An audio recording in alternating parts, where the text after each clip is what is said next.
Kendala apa aja sih yang sering dihadapi oleh pebisnis, terutama terkait stok?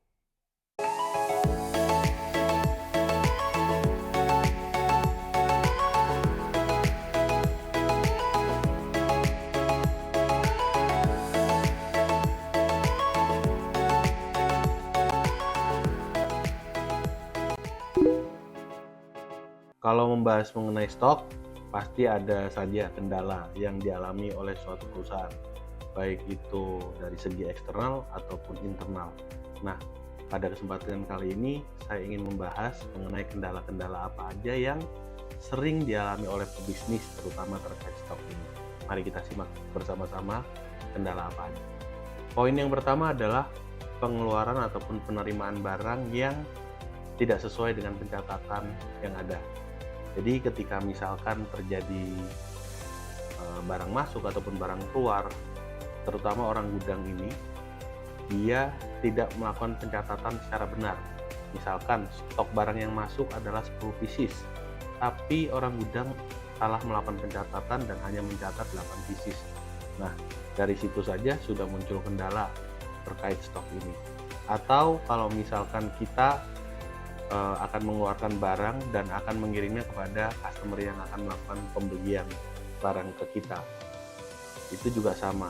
Kalau misalkan barang itu yang kita keluarkan 10 pieces, tapi ternyata surat jalan yang kita berikan ini hanya misalkan 8 pieces atau lebih malahan, itu pasti akan mempengaruhi stok yang ada di gudang kita.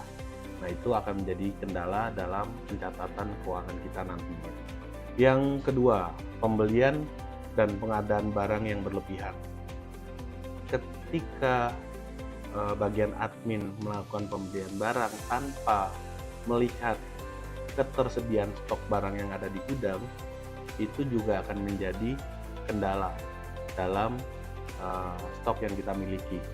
Jika misalkan si admin ini melakukan pembelian, ternyata barang yang ingin dibeli ini masih ada stoknya di gudang kita, atau masih banyak stoknya, maka stok barang yang lama ini nantinya akan tertimbun, dan untuk mengeluarkannya itu juga akan memerlukan effort lebih dari orang gudang yang bersangkutan, karena orang gudang ini harus melakukan pencarian barang-barang yang lama terlebih dahulu, karena mungkin akan takut expired atau takut rusak dan segala macam.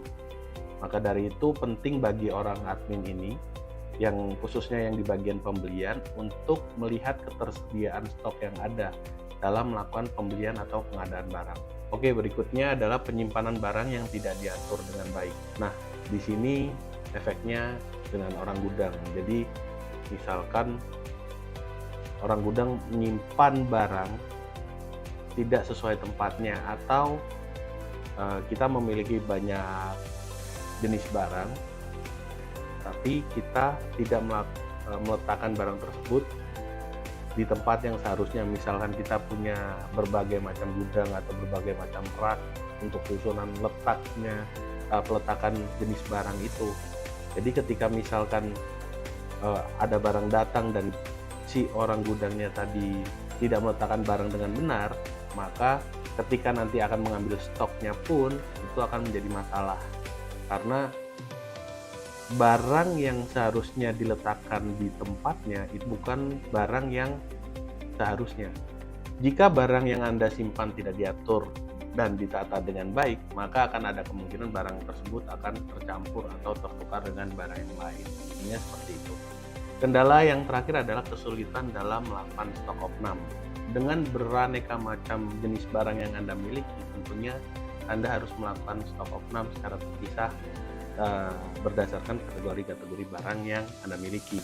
Kalau misalkan Anda melakukan stok opnam langsung di satu waktu, maka kemungkinan terburuknya adalah usaha Anda tidak akan jalan, karena stok opnam itu memerlukan barang-barang tersebut yang ada di gudang tidak boleh keluar ataupun masuk, seperti itu. Jadi untuk melakukan stok opnam seharusnya atau sebaiknya Anda melakukan stok opnam itu secara bertahap dan berdasarkan kategori barang yang Anda miliki, seperti itu. Itulah tadi kendala-kendala yang sering dihadapi oleh para pebisnis, khususnya terkait stok. Untuk memudahkan Anda dalam mengelola stok, kami menyediakan suatu program akuntansi bernama Accurate, dan program ini adalah program yang sudah jadi dan siap pakai, sehingga Anda tinggal menggunakannya saja. Fitur-fitur yang ada di Accurate bisa Anda gunakan khususnya untuk pencatatan stok, kemudian untuk pencatatan penjualan dan pembelian, sampai kepada nantinya ketika transaksi-transaksi tersebut diinput di dalam Accurate, Accurate akan menyediakan laporan keuangannya secara real time. Jadi untuk Anda yang ingin menggunakan Accurate ataupun ingin konsultasi mengenai masalah-masalah yang Anda hadapi tadi, Anda bisa menghubungi saya di nomor yang tertera di video ini. Jangan lupa like, komen, dan subscribe channel YouTube kami, dan sampai jumpa pada video-video selanjutnya.